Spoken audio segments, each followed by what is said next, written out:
இன்னைக்கு நம்ம குரோகோஸ் basketball 11th episode தான் பார்க்க போறோம். குரோக்கு கோர்ட்டோட ஒரு பக்கத்துல இருந்து இன்னொரு பக்கம் இருக்கிற ககாமிக்கு அந்த ஒரு பாஸ் போட்டு ஒரு டங்க் அடிக்க ஷாக் ஆன மிடோரிமாவை பார்த்தும் அவ்வளவு ஈஸியா அவனோட ஃபர்ஸ்ட் குவார்ட்டரை ஜெயிக்க முடியாதுன்னு சவால் விடும்போது மிடோரிமாவோட ஃப்ரெண்டும் ஷாக் ஆகுறான். ஈவன் நம்ம ஹீரோஸ் கிட்ட தோத்து போன அந்த சேஹோங்கிற ஸ்கூலுமே ஷாக் ஆகுறாங்க. கேப்டன் யூகாவும் பரவாயில்ல இந்த குட்டி பாயிண்ட் இவ்வளவு வித்தைகள் இருக்குதான்னு நினைக்க ஆட்டம் இன்னும் சூடு பிடிக்க ஆரம்பிக்கும் போது மிடோரிமா திருப்பி ஒரு ஷூட்டுக்காக போறானா. ஆனா பாஸ்கெட் பக்கத்திலே நம்ம குரோக்கோ இருக்கிறத பார்த்துட்டு அவன் பாஸ் போட்டாரான். இதை பார்த்த ரியோட்டாக்கு புரியல. இல்லையே அவனால அங்கிருந்து கண்டிப்பா ஷூட் பண்ணிருக்க முடியுமே, ஏன் அவன் பால் போடலன்னு நினைக்க ஷுடோக்கோவோட கோச்சுமே பரவாயில்ல ஒரு டீம்லயே 5 பேர் தான் இருப்பாங்க, ஆனா 5 பேர்ல ஒருத்தனா இருந்தும் வேற யாரோட கண்ணுக்கும் தெரியாமலேயே, இன்னும் சொல்ல போனா தெரியாமனு இல்ல அவங்க யாரு கண்டுக்காத விதத்துல கேம் ஆடுறதும் பாசஸும் போட்டு மிடோரிமாவை பிளாக் பண்றதுக்காக ட்ரை பண்றான். என்ன பண்றதுன்னு நினைக்க ரியோட்டாக்கு அவனோட ஃப்ரெண்டு தான் எக்ஸ்பிளைன் பண்றான். ஆக்சுவலி குரோக்கோவோட அந்த வேகமான பாசஸ் இருக்குது இல்ல, அந்த ஒரு லாங்கான பாசஸ் தான் பார்த்தா மிடோரிமாவை ஷூட் பண்ண விடாம தடுத்து இருக்குது. ஏன்னா அவ்வளவு தூரம் அவனால பாஸ் பண்ண முடியும்னா இந்த ஷுடோக்கு ஸ்கூல் அஃபென்ஸ்க்கு வரக்கு முன்னாடியே அவனால அந்த இடத்துல அந்த பாலை எடுத்து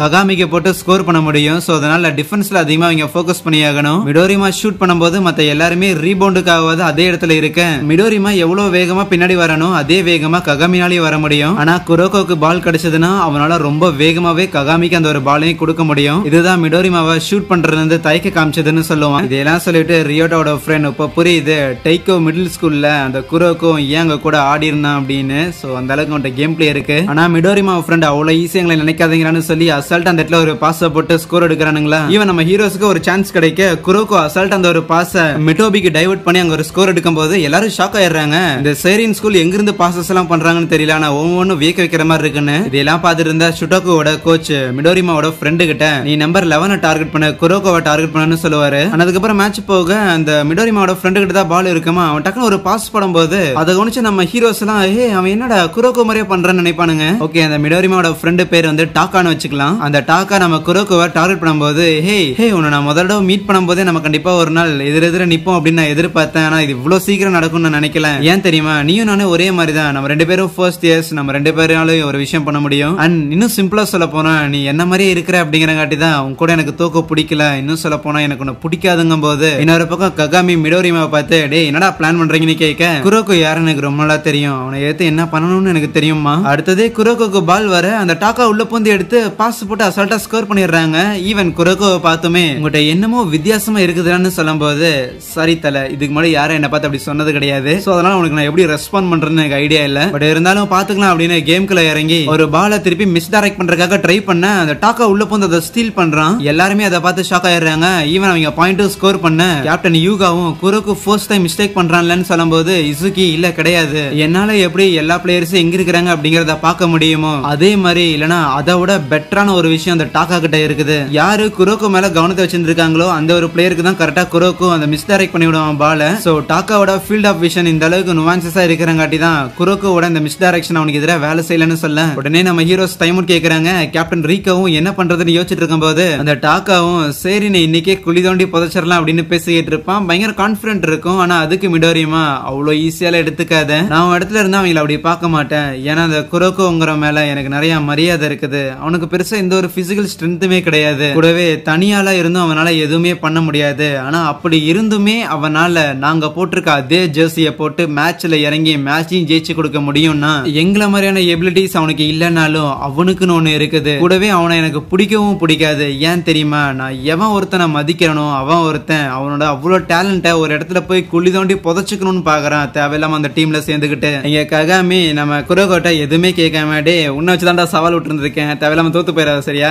ரீகோ அதான் உங்களோட மிஸ் டைரக்ஷன் தான் வேலை செய்ய மாட்டேங்குது, வேற என்ன பண்ண போறீங்க. குரோக்கோ அதுக்கும் ஆமா அது வேலை செய்ய மாட்டேங்குது, என்ன பண்றதுன்னு தெரியலம்பானா. தெரியலன்னு மொட்டையா சொன்னா பிளான் கூட இல்லாம எப்படி தோக்கடிக்க போறீங்கன்னு ரீகோ கத்திக்கிட்டு இருக்கேன். டைம் அவுட் முடிஞ்சிரும். நம்ம ககாமி குரோக்கோவை பார்த்து இங்க பாரு அந்த டாக்காங்கிறவனை மட்டும் நீ கொஞ்சம் கவனிச்சுக்கொண்டு உள்ள இறங்கணுமே அந்த டாக்கா வந்துட்டு என்ன தலைவா ஏதாவது பிளான் இது போட்டு வந்திருக்கேன்னு கேட்க இல்ல இன்னும் யோசிச்சுட்டு இருக்கிறேன்.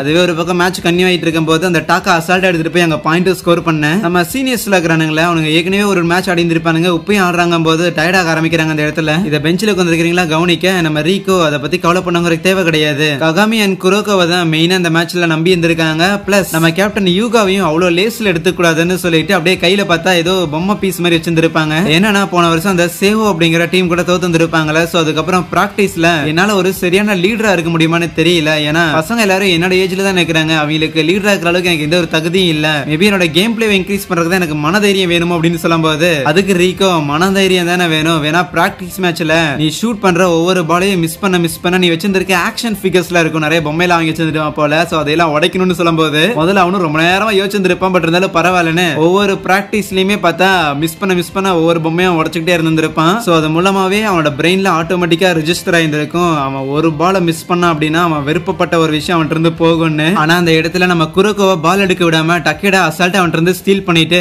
மிடோரிமாக்கு ஒரு பாச போட நான் அவன் பார்த்தேன் என்ன கைஸ் என்னால உள்ள வந்துதான் ஷூட் பண்ண முடியும் நினைச்சுக்கிட்டு இருக்கீங்களான்னு சொல்லி பாதி கோர்ட்ல இருந்து அந்த ஒரு பாலை போட்டு பாயிண்ட் எடுப்பான். கூடவே டிஃபென்ஸ்லயே போய் நின்னுகிட்டு என்னால இங்கிருந்தே ஷூட் பண்ண முடியும் கண்ணுங்களா, நான் அடிக்கிற ஒவ்வொரு ஷாட்டுமே எனக்கு 3 பாயிண்ட் கொடுக்கும், உங்களால என்னதான் பண்ண முடியும்னு பயங்கர தெனாவட்டில் இருக்கேன். இதை கேட்ட ககாமி அடுத்த ஒரு பால் வரும்போது அதை எடுத்துட்டு வந்துட்டு அவனும் பார்த்தா ஒரு 3 பாயிண்ட்க்கு தான் ஷூட் பண்ணுவானா, உள்ள போகணும் பார்த்தா போகல. ககாமியோட மைண்ட் வாய்ஸோ உள்ள போச்சுன்னா ஹாப்பி தான், உள்ள போகாம மிஸ் ஆச்சுன்னா கிட்ட போய் டங்க் அடிப்பேன்னு சொல்லி அப்படியே ஒரு பாயிண்ட் எடுக்கிறான். அதை ஒன் மேன் ஆலை லூப்னு சொல்லுவாங்க.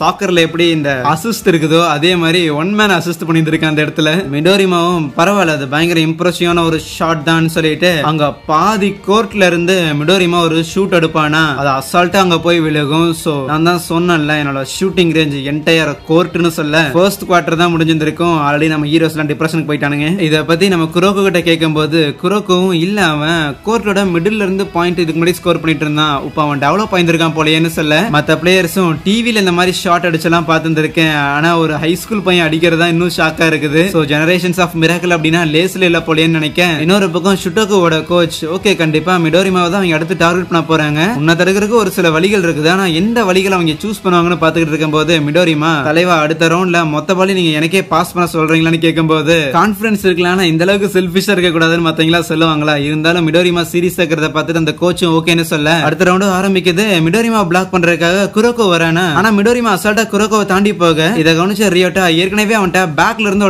பால் தட்டி விட்டு இருந்திருப்பான்ல, சோ அதை ஏதாவது பண்ண போறான்னு நினைப்பான், அதான் அவன் பண்ணவும் போறான். பட் உள்ள போந்தா டாக்கா அதை பிளாக் பண்றான், என்ன தலைவா இதெல்லாம் பண்ண பாக்குறியான்னு. நம்ம ககாமியும் மீறி அந்த மிடோரிமா அங்க போய் ஒரு பாயிண்ட் ஸ்கோர் பண்ண அடுத்தது ககாமி குரோக்கோக்கு ஒரு பால் போடும்போது உள்ள போந்து அதை டாக்கா தட்டி விடுறான். அண்ட் மிடோரிமாவும் இதை எடுத்து திருப்பி இன்னொரு ஒரு 3 பாயிண்ட் இருக்கு போக பாஸ்ட்ல நம்ம ரியோட்டா மிடோரிமாவை பார்த்து டங்க் அடிக்கிறதாண்டா பெஸ்ட், அப்படியே அந்த பாஸ்கெட்டை பிடிச்சி தொங்கி அடிக்கணுங்கும் போது மிடோரிமா அதனால தான் நீ ஒரு சொம்பன் நான் சொல்றேன், லாங் ரேஞ்சில இருந்து ஷூட் பண்ணாதான் 3 பாயிண்ட் கிடைக்கும், அதான் பெஸ்ட்னு சொல்ல அப்ப குரோக்கு ஏன் மிடோரிமா எப்போ நான் உன்ன ஸ்மார்ட்டான ஒரு ஆள் நினைக்கிறேன், ஆனா சில டைம் நீ ஸ்டூப்பிடான விஷயங்கள் சொல்ற, ஸ்டூப்பிடா 2 பாயிண்ட்டை விட 3 பாயிண்ட் எப்பவும் ஜாஸ்தி தான், அண்ட் உண்மை அப்படிங்கிறது ரொம்ப சிம்பிளா தான் இருக்கும், அதை உனக்கு என்னைக்கா ஒரு நாள் புரிய வைக்கிறேன்னு சொல்லியிருப்பானா. பிரசன்ட்ல நம்ம மிடோபி அங்க பாயிண்ட் எடுத்தாலுமே மிடோரிமா அதை நினைச்சு கவலைப்படுற மாதிரி இல்ல, உங்களுக்கு எவ்வளவு வேணுமா எடுத்துக்கங்க நான் 3 பாயிண்ட் போட்டு அசால்ட்டா ஸ்கோர் பண்ணிடுவேன்னு ககாமி உயரமா குச்சி தடுக்க போயும் அவன் கரெக்டா ஷூட் பண்ணிடுவான். ஒரே ஆளா தொடர்ந்து 3 தடவை 3 பாயிண்ட் ஸ்கோர் பண்ணியிருக்கான். இனிமேல் சரினால எதுவுமே பண்ண முடியாது எல்லாரும் பாத்துக்கிட்டு இருக்க நம்ம ககாமி அப்படியே சிரிச்சுட்டு ரைட்டு நான் எதிர்பார்த்ததோட இந்த மிடோரிமா பயங்கர ஸ்ட்ராங்கா இருக்கிறான்னு சொல்லி எக்ஸைட் ஆக அங்கே இந்த ஒரு எபிசோடே முடிக்கிறாங்க. எனிவேஸ் வீடியோ பிடிச்சிருக்கும் போது மறக்காம ஒரு லைக்கும் கூடவே கமெண்ட் ஒன்று தட்டி விட்டு போயிடுங்க. Soya thank you.